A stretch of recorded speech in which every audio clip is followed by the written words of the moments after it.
So we are going on with module 8.5 now, and this is simplifying radical expressions. And so let's look at our learning target. I can simplify square roots and I can simplify cube roots. So our vocabulary, let's quickly go over these words. Radical expression. And what is a radical expression? It contains a radical such as a square root. So for example, I say this.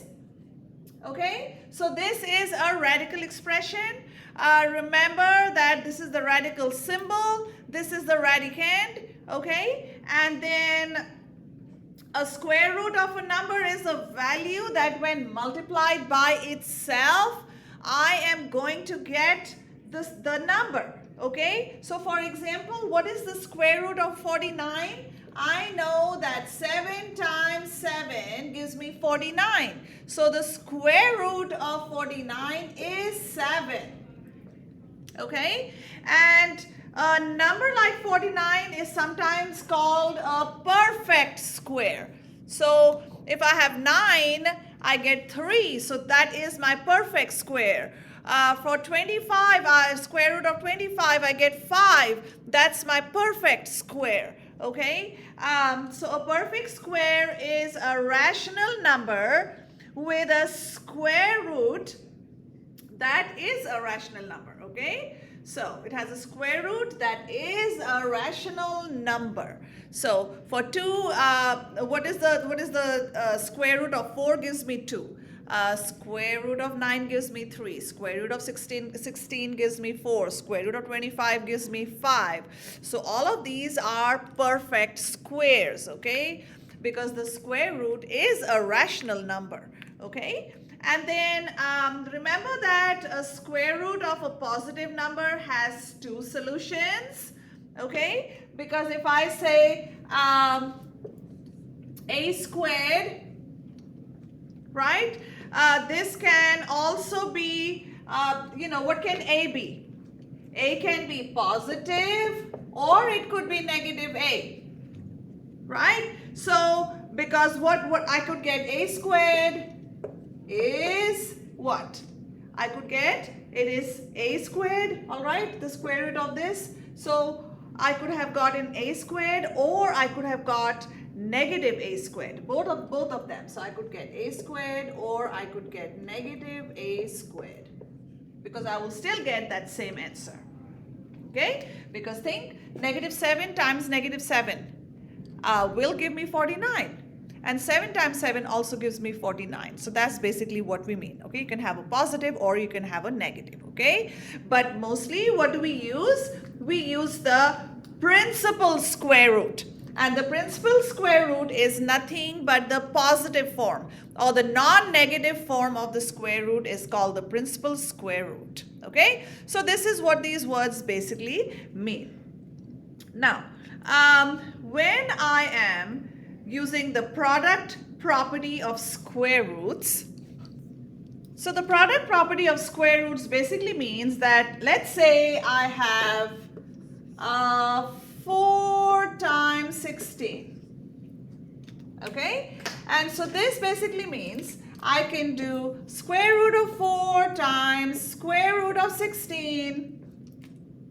And so therefore I get, what is square root of 4? Perfect square over here. So I get 2 times square root of 16 is 4, because 4 times 4 gives me 16, and 2 times 4 gives me 8.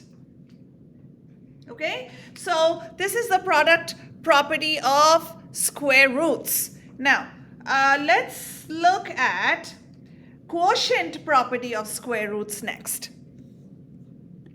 So for the quotient property of square roots, let's say I have square root of 100 over, let's say I give you 4. There are 2 things I can do in this. I can first simplify the numerator and the denominator. So what is 100 divided by 4? I get square root of 25. And then what is the number times itself that's giving me 25? My answer is going to be 5. So this is one way to do it. But the quotient property of square root, I can also do this. If I've got square root of 100 over square root of 4, I can write it like this. I can say square root of 100 over square root of 4. And that gives me 10, because 10 times 10 is 100. And 2 times 2 is 4. Square root of 4 is 2. And then 10 divided by 2, I get 5. So look, both of these answers are correct. It doesn't matter which method I'm choosing. So I can first simplify the whatever is within the radical symbols, the radicand, and then I can then do the square root of that, or I can do a square root of the numerator, square root of the denominator, and then I can simplify. So both are correct, and this is the quotient property of square roots. Okay, so once again, please look at the product property where I can multiply the two square roots, and the quotient property where I can divide the square roots. So let's go ahead and do some problems. So before we actually start solving some problems, I need you to understand that there are certain rules that apply to converting our square roots to the simplest form. There are three things or three conditions that you need to remember that a square root is in the simplest form or not. So here they are. So simplest form. A square root is in simplest form if these three conditions are true. The first one, the square root contains no perfect square factors other than 1. So I cannot have square root of 25 times square root of 3. So out of which one is a perfect square? It's the square root of 25, right? Because I'm going to get 5. So I cannot have a square root that is containing any perfect square. So the square root contains no perfect square factors other than 1. Okay? So I cannot say 25, 16, 81. So these are all perfect squares. So I need to make sure that the square root does not contain those perfect squares. The square root contains no fractions, and there should be no square roots in the denominator of a fraction. Okay, we will have to rationalize that. We cannot have a square root in the denominator of a fraction. So this is what it means when it says a square root is in simplest form. So these three conditions need to be met for that. So I've put two problems on the board, and let's start with solving the square root of 72 because we are simplifying the radical expressions. Okay, so let's look at this. What we're going to do here is we are, again, as I talked to you earlier, we're going to do prime factorization. Okay, so if I do prime factorization, 2 times, because I know it's an even number. So if I do 72 divided by 2, I know it's 36. So 2 times 36. 2 times 36 is going to give me 72. I know that this is my prime number. Okay? Now, if I look at 36, what do I see? Is this a perfect square? Absolutely. Because what am I getting over here? I'm getting 6 times 6. Right? And that is my perfect square is 6 over here, because 6 squared gives me 36. So what I can do, I can keep simplifying and then go on because, but when I look at a perfect square, that's all I need. So I know that if I am going to simplify this, my perfect square, this part is going to go out. Okay? And then I am left with that, I'm multiplying that with the square root of what is this? 2. And it's pretty simple. Okay, because think of it this way. If I did this, I just want to show you what I mean, because I have 2, I have 36. Okay, I mean, I can keep going. I can do 6 times 6, I can do 2 times 3 and 2 times 3, right? And so then these are all my prime numbers. And so basically then what am I doing? The square root of, I'm doing square root of 2 times square root of 2 times square root of 2 times square root of 3 times square root of 3. And square root of 2 and 2, that's going to give me 2. This becomes 2 root square root of 2 times 3 and 3 square root give me 3. So 2 times 3 is what? This is 6 root 2. Does that make sense? So if I've already seen a perfect square, go ahead and throw that out, okay? And then whatever's left, you're just going to put the root of that. And so you're multiplying 6 times root 2. And that's how you write out and simplify the radical expression, okay? Let's do this one. So here it's saying square root of 5 times square root of 48. So I know that this is going to be square root of 5 and 5 times 1, so that's just going to stay. Okay? Times, let's go ahead and do this. I know that 12, right, times 4 gives me 48. And then I know that 4 is a perfect square, right? And I also know that 3 times 4 gives me 12. And so the 2 square roots of 4, that gives me what? This gives me 2, right? And then okay, because this is what? This is 2 squared is 4, right? So this gives me 2. And what is this giving me? This is giving me 2. Square root of 4 is what? 2. I could have also said 4 times 4, 16. And what is the square root of 16 is 4, right? And so then this times root 3 times root 5. And so what do I have? What is 2 times 2 is 4. And root times 5 times root 5 times root 3 is going to give me 15. So 4 root 15 is my simplified form of this. Okay? So once again, when I reach 4, I know that, of course, if I had done 16, 4 is a perfect square. But what is the perfect square of 4? It is 2, because 2 squared gives me 4, right? Look, 2 times 2, 2 times 2. So I could have either used the 4 one time, or I could have used 2 times. Either way, I will get the same answer. Okay?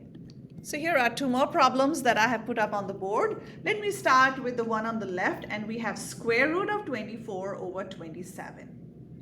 Okay? So I'm going to go ahead and first reduce the radicand. Okay? So if I divide 24 by 3 and 27 by 3, so I'm simplifying it. Okay? So if I simplify this and I do this, what do I get?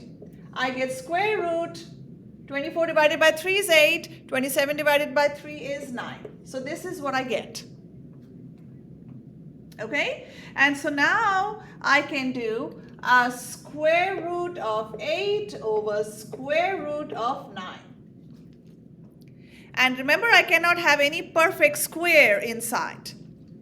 Okay? So therefore, let's look at this one. If I take 8, I know that 4 times 2 gives me 8. Now, can 4 be a perfect, get a perfect square? Because look, here. Yes, because what is the square root of 4?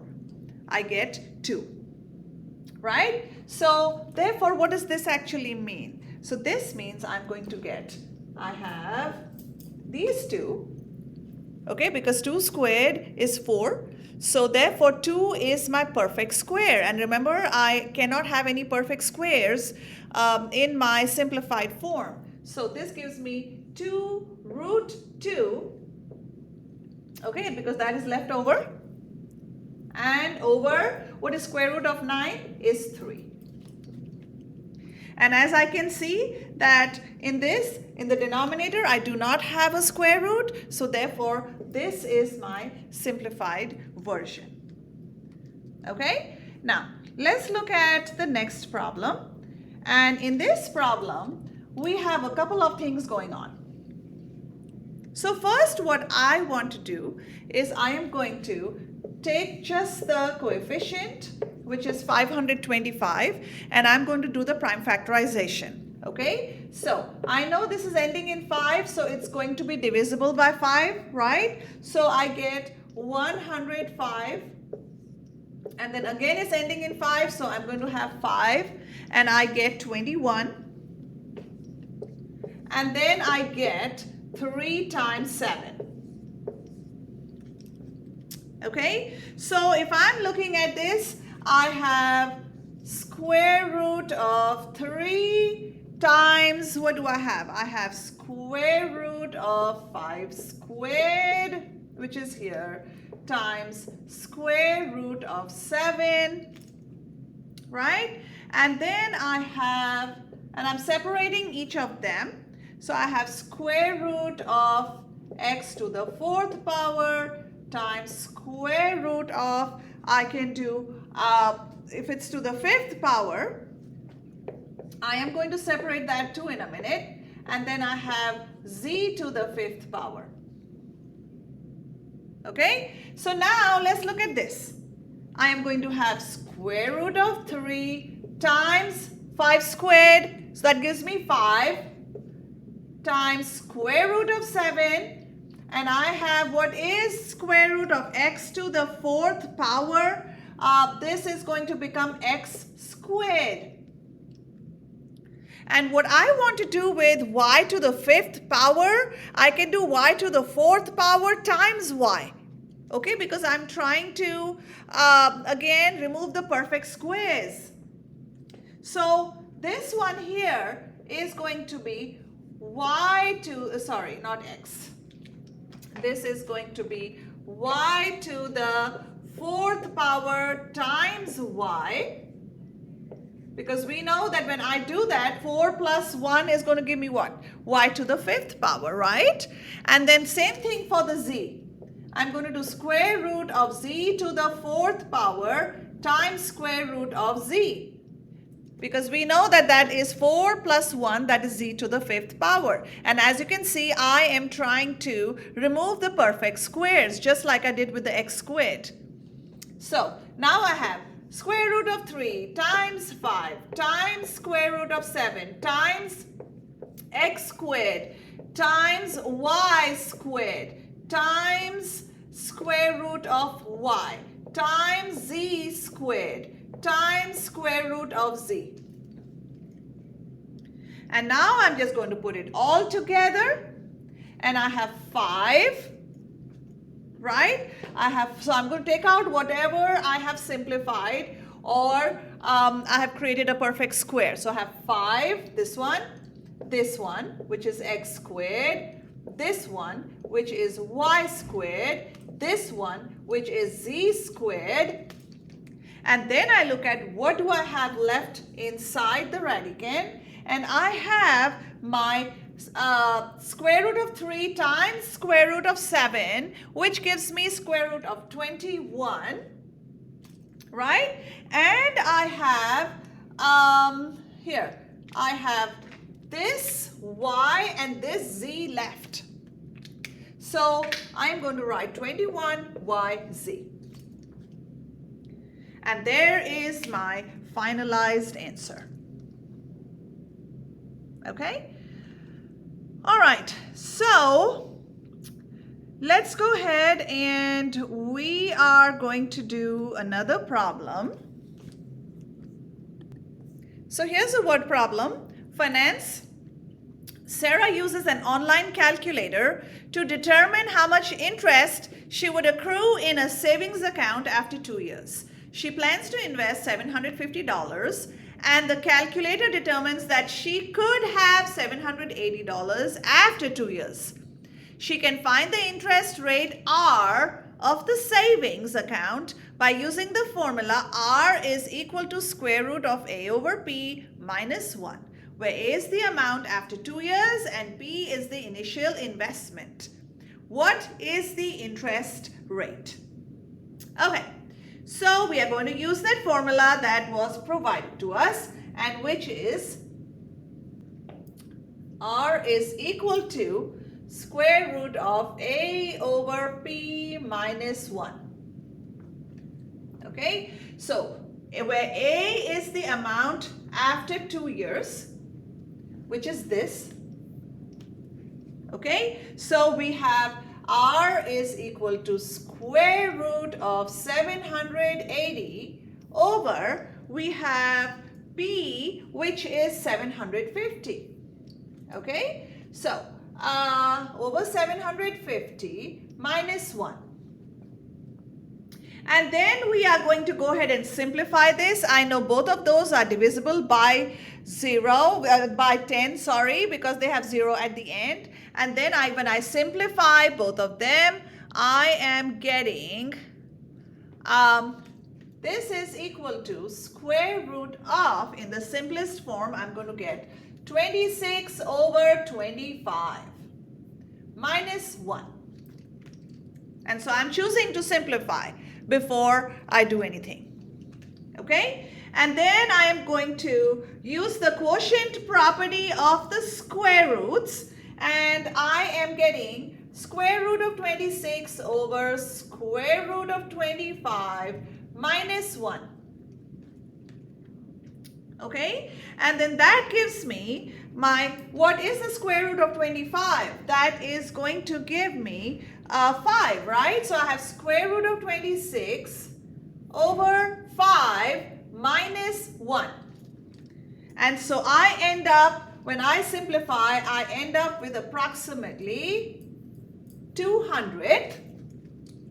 Okay, and that tells me that the interest rate, remember to convert this to a percent, I have to take it 2 to the right, and so my interest rate is going to be 2%, and that's what it's asking for. All right, so we just use that method, and to calculate the interest rate is approximately 2%. So let's talk about two more things, which is cube root and perfect cube. Okay, so like we said, square root was when you're multiplying a factor by itself, right? A cube root is when you're multiplying that factor by itself 2 more times. So 2 times 2 times 2. Okay, so basically, what is the cube root of 8? And that's what I mean. So if I say, what is the cube root of 8? I know that you're doing 2 times 2 times 2, because 2 times 2 is 4 times 2 is 8. So the cube root of 8 is going to give me 2. And that's what cube root basically means. Okay? And then a perfect cube is a rational number with a cube root that is an integer. So for example, if I say what is the cube root of 216? Okay, I know that I'm going to get 6 times 6 is 36 times 6 is going to give me 216, and so my cube root is 6. Like when we had perfect squares, like we had, when I have 4, square root of 4 is 2, square root of 9 is 3, square root of 16 is 4. So same thing here. When I am getting I'm getting an integer, so cube root of 8 gives me 2, cube root of 216 gives me 6. So these are called perfect cubes. All right, so let's quickly talk about the product and the quotient properties of radicals. Okay, so let's say I have got this written out. I've got the cube root of 8 times 64. There are 2 things I can do. I can do 8 times 64 and find out what the cube root of that is, or I can do cube root of 8 times cube root of 64. Okay, so let me show you what I mean. What is 8 times 64? I get 512. So I can do it this way. I can do cube root of 512, and then I will know that 8 times 8 is 64 times 8 is going to give me 512. So I'm going to get my answer as 8. So this is one way to do it. But again, my personal preference, I prefer to break it apart. And so this is cube root of 8, here's another way, times cube root of 64. Okay, so if I was doing it this way, I know that 2 times 2 times 2 gives me 8. So this is 2. Times, if I look at 64, I know that 4 times 4 is 16. Times 4 gives me 64. So times 4. And what is 2 times 4? I still get 8. So either this way or this way, you're still going to end up with the same answer. But this is my personal preference. You can choose whichever. Okay? Now, same thing holds true for the quotient property of radicals. And you can either simplify first. And so, if I'm looking at this and I divide 216 by 8, I am going to get cube root. So this gives me 27. So I get cube root of 27. And then I know that 3 times 3 is 9 times 3 is 27, which gives me my answer as 3. Or I can do this. I can break it apart. I can say cube root of 216 over cube root of 8. And 216 cube root is 6 times 6 times 6 gives me my cube root of 216. And for 8, it's going to be 2 times 2 times 2. The cube root of 8 is 2. And what is 6 divided by 2? It is 3. So look again, same answer. Both are correct. In both, whether you're doing the product property or you're doing the quotient property. So you can pick and choose what works for you best. Okay, but both are correct. All right, so let's look at these two problems. We're trying to find out the cube root of 343 and what is the cube root of 135. So once again, I prefer prime factorization personally. So if I look at this one, I know that this is 7 times 49, and that gives me 7 times 7. Okay, so if I'm looking at this, what do I basically have? This is equal to cube root 7 times 7 times 7. And so therefore, when I simplify this, my answer is going to be 7. And so the cube root of 343 is 7. Okay, let's do the next one.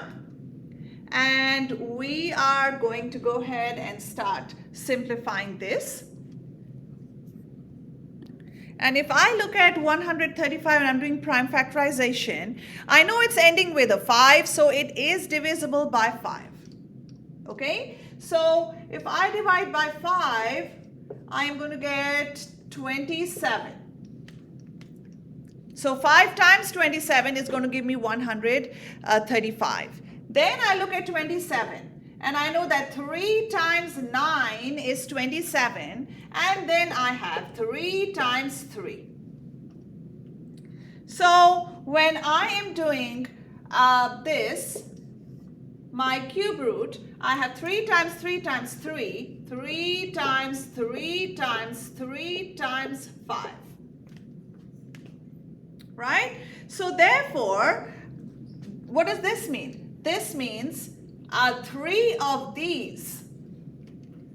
3 times 3, 9 times 3, 27. So I know the cube root of 27 is going to be 3.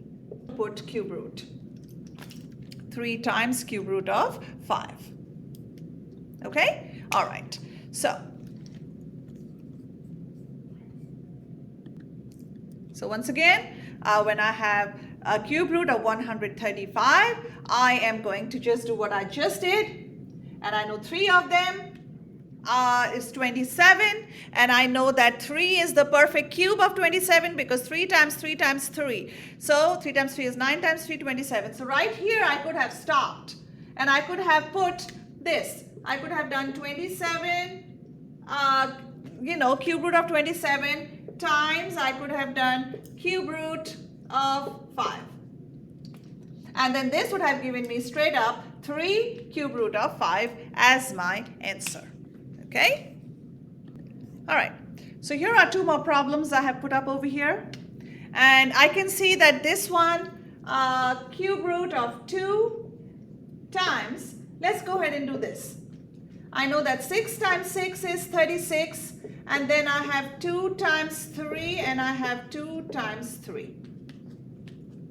Okay, so once I've done this, I've done prime factorization of 2 and 36. So now I am going to go ahead and again 2 to the cube root of 2 times I have here cube root of 2 times another one. So this one times cube root of 2 times I have 3 and 3. So cube root of 3 times cube root of 3. Okay, so now I can see that I have 2 times 2, 4 times 2, 8. So cube root of 8, I know it's going to give me a perfect cube, times cube root of 9. And what is the cube root of 8? So the perfect cube is 2 times 2, 4 times 2, 8. So 2 is my perfect cube. So this is going to be 2 times, I am going to get cube root of 9. All right, so this is my simplified version. Let's do this one. And we are going to again do prime factorization. And just to save time, I'm going to go straight into the prime factorization to show you, because you've understood how to do prime factorization. So I'm just going to list all the factors. Okay, so in this one, I am going to get, and this is cube root, for once I do prime factorization for 168, I am going to get 2 times 2 times 2 times 3 times 7. Okay, and then for my 375, I am going to get over 3 times 5 times 5 times 5. So this is after my prime factorization. And then I am going to simplify the radicand. Okay, so I can simplify anything from the numerator to the denominator. So look, the 3 and 3 are canceling each other out. So now I'm left with cube root, and I'm just going to use the quotient property of radicals. So I am left with cube root of 2 times 2 times 2 times 7. Okay, over cube root of 5 times 5 times 5. Okay, and then that gives me the answer. I know that these 3, and what is the cube root of 8? So it's just telling me that that is going to be 2. It's going to simplify out. Okay, so I'm going to get 2 over here on the top, and I'm going to get cube root of 7, and the denominator, I have 5 times 5 times 5. So that is the cube root. My perfect cube is 5. So therefore, my answer in the simplest form is 2 times cube root of 7 over 5. Okay? So this is a really good way. First do the prime factorization, just put the factors, simplify it, and then just see which ones are the perfect cubes, and then solve it. So let's go ahead and do one last problem. All right, so here's one, and I have cube root of 15x squared y cubed z to the 4th power over 81x to the 5th power. So what I'm going to go ahead and do is, because I always like to simplify before I multiply. Remember, we've talked about that when we have a fraction bar. Okay, so let's see, what is 15? 15 is going to be 3 times 5 is going to give me 15, right? So 3 times 5 is 15. And then how many x's do I have? I have 2 x's, I have 3 y's, and I have 4 z's. 3 and 4. Okay? Divided by, and I know that is 9 times 9, which is another 3 times 3. So it's going to give me 4 threes. 3 times 3 times 3 times 3 is 81. Times, we have how many x's? We have 1, 2, 3, 4, 5. Okay? Now, once I do this, I am going to go ahead and simplify. So, I can remove 1 3 from here and 1 3 from here. I'm simplifying. And then I can remove 2 x's and 2 x's. Let's see what I'm left with now. So, I'm left with cube root of, I have 5, right? And I have y, so we have times y times y times y, which is what? Okay, how many y's do I have in that case? I have 3 y's, right? So this is cubed, and I have 3 z's times z. I am trying to see which one I can remove. Okay, and then at the bottom, I am going to have the cube root of, I have 3 cubed, right? 3 times 3 times 3 times x cubed, right? And so now when I simplify, you are taking out all that you are finding as cubed outside, because you're finding the perfect cube. So what do I get in this case? I have the y cubed, so that's going to be, the perfect cube is y. I have the perfect cube of z, which is this, right? And then 5z are going to be a cube of 5z is going to be written like this. And then at the bottom, I'm going to have 3 cubed. So what is that going to be? That is going to be 3. And x cubed will become x. So then here we go. And this is my answer in the simplest form. Okay. So basically that's what this lesson is about. And I would highly remind you to remember the rules for simplifying radical expressions. Once again, we worked with perfect squares, perfect cubes, how to, find what the answer is to a perfect square, to a perfect cube, and then of course multiplying, dividing, etc. But just remember that to put them in the simplest form, there are certain things to remember. The square root contains no perfect square factors other than 1. So that is why all the perfect squares have been taken out. And it's not within the square root. The square root contains no fractions. Okay? And then there are no square roots in the denominator of a fraction. So as you can see, within the square root, there is no fraction. And then in the denominator, there is going to be no square root. Okay, so all these things are, as you can see in this answer, all of those are applying. Okay, and that's basically simplifying your radical expressions. And that concludes module 8.5. Have a great day, everyone.